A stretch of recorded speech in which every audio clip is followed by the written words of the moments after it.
అన్నట్లుండే పార్టీలు ఓ బైపోల్తో రాజకీయ ప్రత్యర్థులైపోయాయి. జూబ్లీహిల్స్ ఉప ఎన్నికల్లో పతంగి పార్టీని బీఆర్ఎస్ ఎందుకు టార్గెట్ చేసింది?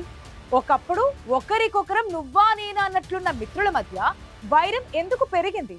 అధికార పార్టీకి మద్దతిచ్చి పాత నేస్తానికి ఎంఐఎం దుష్మన్ అయిందే. జూబ్లీహిల్స్ ఎన్నికతో బీఆర్ఎస్ ఎంఐఎం పార్టీల మధ్య గ్యాప్ పెరిగినట్లేనా?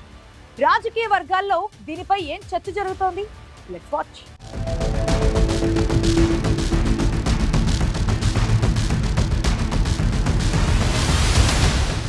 జూబ్లీహిల్స్ ఉప ఎన్నికల్లో రాజకీయాలు కొత్త టర్న్ తీసుకుంటున్నాయి. అసెంబ్లీ ఎన్నికల వరకు మిత్రులుగా ఉన్న ఎంఐఎం బీఆర్ఎస్ పార్టీల మధ్య ఇప్పుడు గ్యాప్ వచ్చేసింది. జూబ్లీహిల్స్ ఉప ఎన్నికల్లో అధికార కాంగ్రెస్ పార్టీకి ఎంఐఎం మద్దతు ఇవ్వడంతో రెండు పార్టీల మధ్య దూరం పెరిగినట్టు చర్చ జరుగుతోంది. దీంతో జూబ్లీహిల్స్ నియోజకవర్గంలో ఎంఐఎం పార్టీకి చెందిన నేతలు కార్యకర్తలపై గులాబీ పార్టీ గురిపెట్టింది.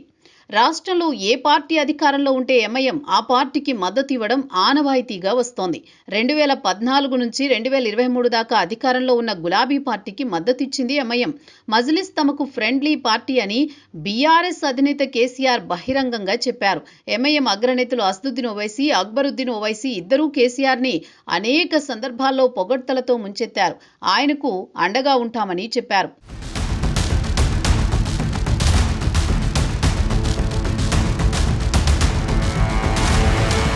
బీఆర్ఎస్ అధికారంలో ఉన్నప్పుడు 2018 అసెంబ్లీ, 2019 పార్లమెంట్ ఎన్నికలు, దీంతో పాటు 2023 అసెంబ్లీ ఎన్నికల్లో ముస్లిం ఓట్లను బీఆర్ఎస్ పార్టీకి మళ్లించడంలో ఓవైసీ బ్రదర్స్ కీలకంగా వ్యవహరించారు.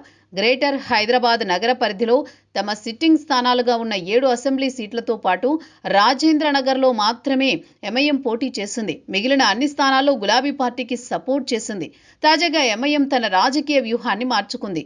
రాష్ట్రంలో అధికారంలోకి వచ్చిన కాంగ్రెస్ పార్టీకి మద్దతిస్తోంది.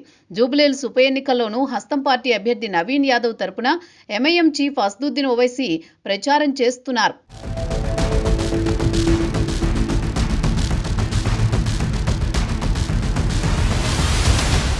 గులాబీ పార్టీకి తాజా రాజకీయ పరిణామాలు మింగుడు పడ్డం లేదు. దీంతో జూబ్లీహిల్స్ నియోజకవర్గంలో ఎంఐఎం పార్టీ క్యాడర్ని బీఆర్ఎస్లో చేర్చుకుంటున్నారు.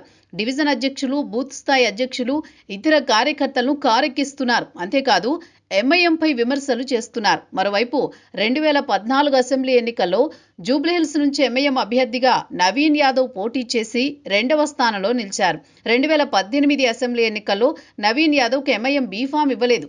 బీఆర్ఎస్ ఒత్తిడితోనే అప్పుడు నవీన్ యాదవ్కు గత ఎన్నికల్లో ఎంఐఎం టికెట్ ఇవ్వలేదని ప్రచారం జరిగింది. ఇప్పుడు కాంగ్రెస్ అభ్యర్థిగా బరిలో ఉన్న నవీన్ యాదవ్కి ఎంఐఎం బహిరంగ మద్దతు ఇస్తోంది. ఈ పరిణామాలతో అసంతృప్తిగా ఉన్న ఎంఐఎం క్యాడర్ని తమ వైపు తిప్పుకునేలా గులాబీ పార్టీ ప్లాన్ చేస్తోంది.